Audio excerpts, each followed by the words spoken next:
but I'm going to be talking about today a very important subject. And if I put it in the headline, none of y'all probably would have tuned in because on the surface, it sounds boring. And maybe it is, maybe it isn't, depends on your personality.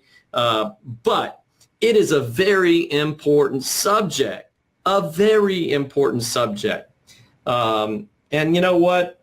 Life is too darn short. I get reminders all the time. I'm 48, so I'm getting at that age where, stuff happens with friends and loved ones and all that sort of thing. And like I said, life is too short to not be on your game in this area. And so I came up with a bullet point list, 5 things. I'm not going to take a lot of time. I'm going to kind of buzz through these, but man, they're important. And I've got some specific knowledge and some specific suggestions for you in these areas. And so this is getting about getting your financial house in order. It scares me when I have friends and loved ones who are married and they haven't taken care of these things, especially parents. As I mentioned to Lisa said she wasn't married. That's perfectly okay. If you've tuned in and you're single, no worries, because this is all still very relevant to you. But I cannot stress enough how important it is. I'm like super passionate about it. You get me riled up if you tell me you're married, especially if you're a husband. I'll beat up on you about it if you don't have these things taken care of. So right off the bat, Lisa, sorry to hear that. I didn't know that. And maybe you'll have some testimony here, pros or cons in some of these points here. The first thing, just any couple needs to do this. And this is one of those things where we all know it, but so many of us don't do it. And that is making sure you have a budget in place, knowing how you're spending your money. Where is your money going? Tracking your money and just being aware of it. The littlest things, man, I log in to my account and I watch my account and I'm like, hey, what's this $7 charge? And, you have to be on that stuff. The smartest identity thieves, the smartest criminals won't ding you for hundreds of dollars at one time. They'll nickel and dime you for $7 and you don't notice it. I mean, I literally had something one time that hit my account. I thought it was my kids, which is why I didn't question it for so long. And it was so small.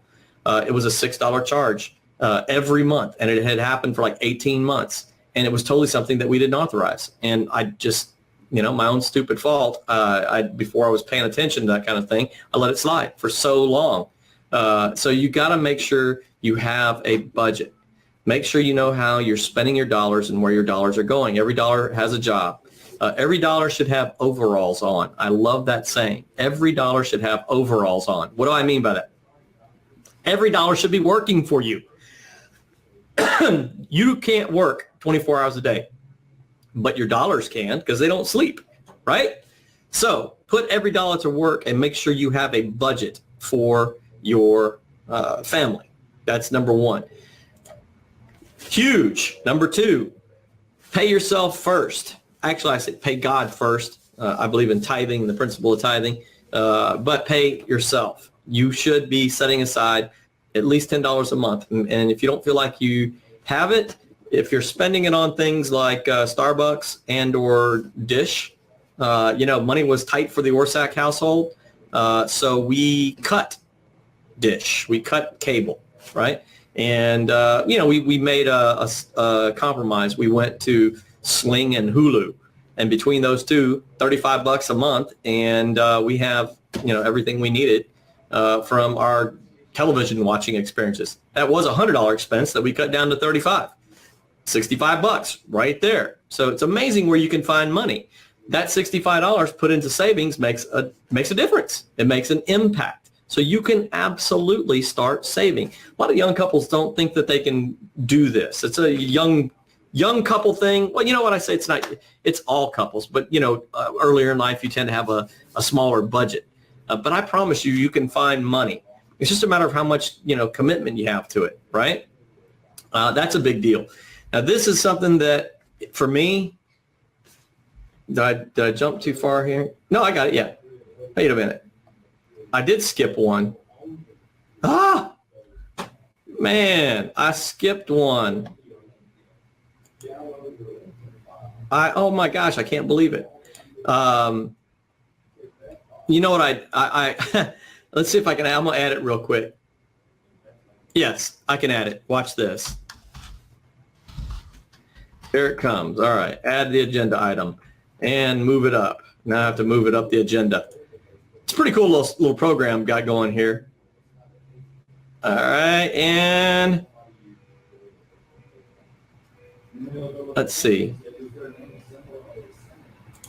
There we go. Bam!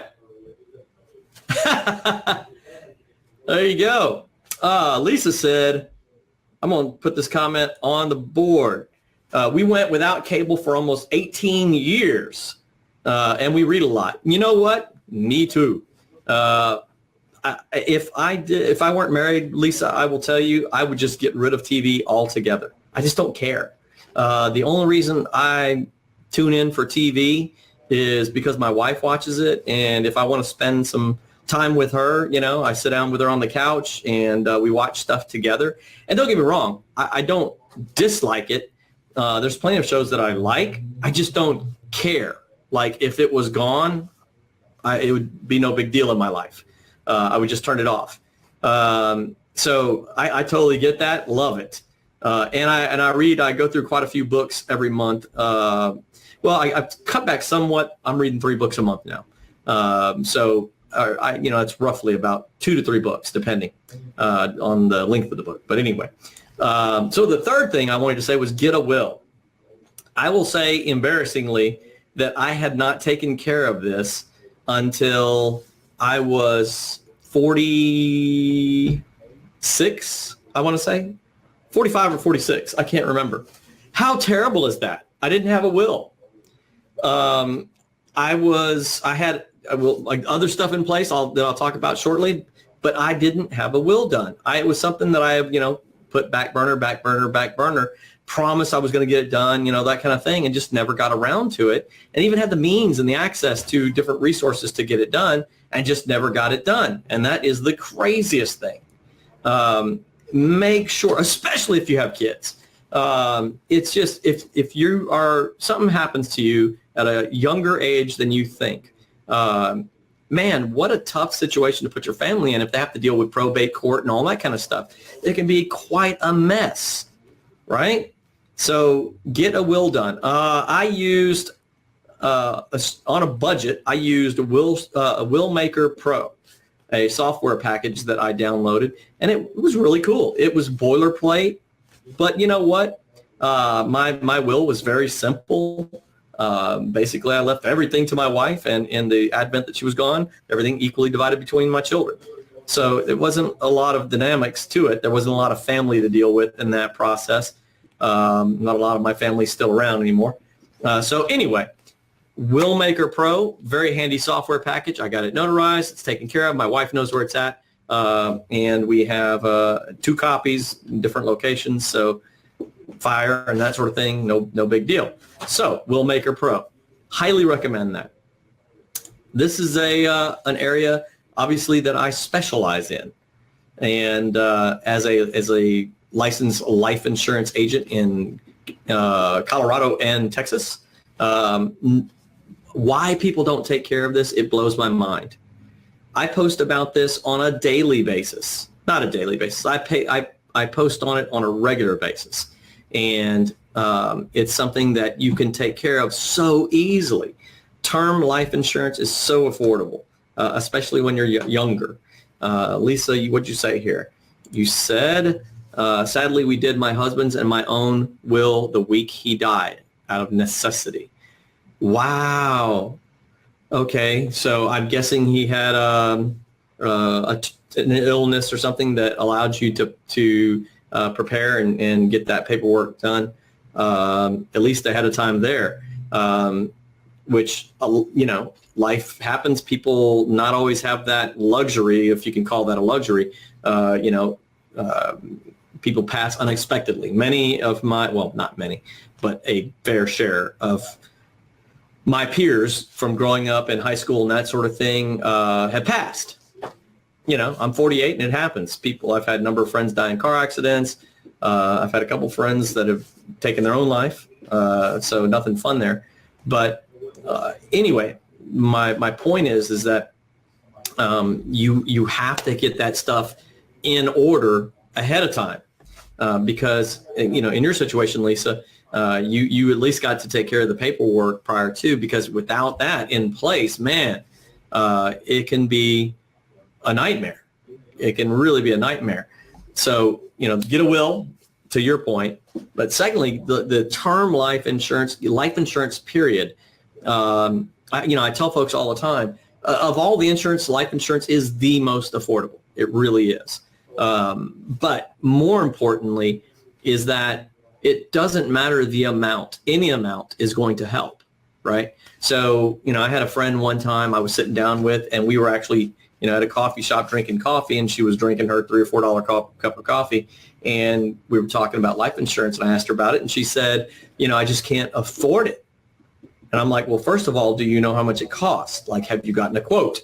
Because a lot of people just don't even get quotes. We're already so conditioned by homeowners insurance and car insurance and everything else, where we're just getting, taken to the cleaners on it, that we don't even think about life insurance because it's optional right now, right? It's the last insurance that's optional. They've mandated everything else. Life insurance might as well be there with it. But anyway, I asked her if she got a quote before, and she said no. So I said, let me show you how affordable life insurance can be. This was a gal that was in her early 30s, and she had a 10-year-old son at the time.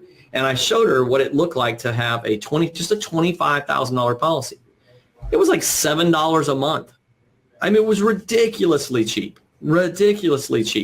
So I'm like, and 50,000 was like, I don't know, $11. I can't remember, going back to memory now. It was really, really nominal. This is an area where people really neglect, and from a financial strategy standpoint in life, you have to plan. Like, what happens if? I could not fathom leaving my wife and kids, not only, where they weren't financially strong, but in a situation where they have no savings. Because one of the things I said earlier was save at least 10% of your paycheck. I read an article not too long ago in the Washington Post that said that the average American could not handle a $400 expense. Now, to me, that's very sad. A single $400 expense could just wipe somebody out. They have less than $400 in savings. And that's tough. That's a tough place to be. And so can you imagine if rather than a $400 expense, your wife and kids or your husband is trying to figure out how they're going to make it without you, without that income? That's a crazy situation to be in. And I've seen both sides. I've had, friends on one side who were covered and tragedy happened and their family was taken care of and they didn't have to stress out. They could grieve and just deal with that situation. And I've seen the other side where, a young guy here in my area got killed in a motorcycle accident and left his wife and 3 kids with nothing. He had nothing. And they were a young couple, a young family. And, it's like, what do you do with that? That's just, it's heartbreaking. So now they're dealing with tragedy and the financial situation. Literally had to do a GoFundMe page. That's a pet peeve of mine, the GoFundMe pages for a funeral just to get the poor guy buried. I mean, that's just such a tragedy to me. So I promise you, if you haven't gotten a quote, I don't care if it's me, get with somebody who can help you in that area. But I promise you, you can get some amount of life insurance that would ease your family's situation if something were to happen early, unexpected, whatever, that type of thing. And that's a super, super important thing. I just put up a site, joeorsack.com.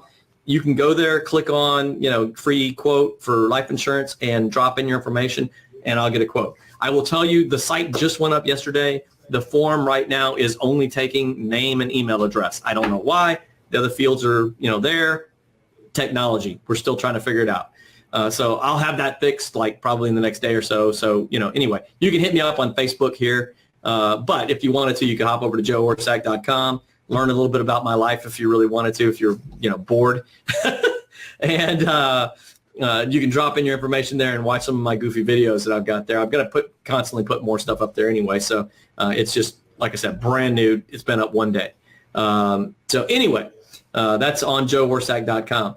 The last thing is, and I'm going to close out with this. This is a short video, right? The fifth point is create multiple streams of income.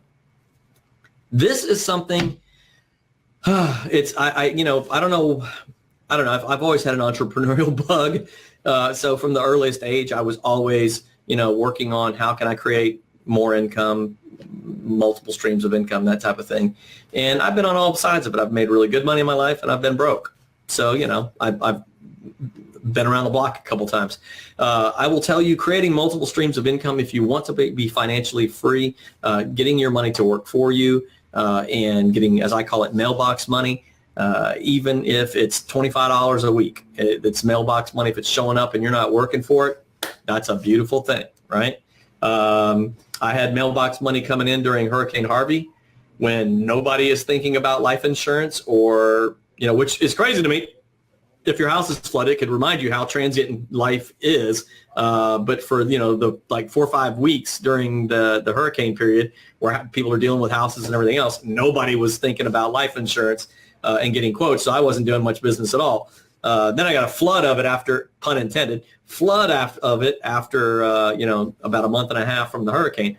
So got a ton of that stuff happening. But anyway, my point is, during that hurricane time, I had income coming in, hitting my mailbox every week. I'd log in, see the money, hit transfer to bank. And, it was not get rich money, but I get like $400 to $600 a month. And I get that from my wine club business. So create multiple streams of income. Look for something that you enjoy. Don't knock direct sales. It's just another means to market a business. So there's, whether it's Mary Kay or, whatever, pick your thing.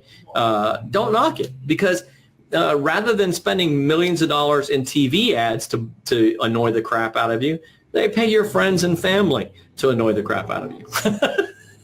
So, I found a wine business, and I love it. First of all, I love wine. I enjoy wine. I drink wine every night with the wife, and look, see right behind me there, wine, and you can't see it on the shelf above that one. There's another couple bottles up there, and you can kind of see, let's see if I can point to it, right over here, right there, see, on the shelf. If you could see down my windowsill, you would see about 20 bottles of wine from all around the world that I've gotten to enjoy.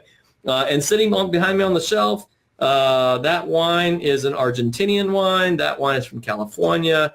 That wine is from Italy. Portugal.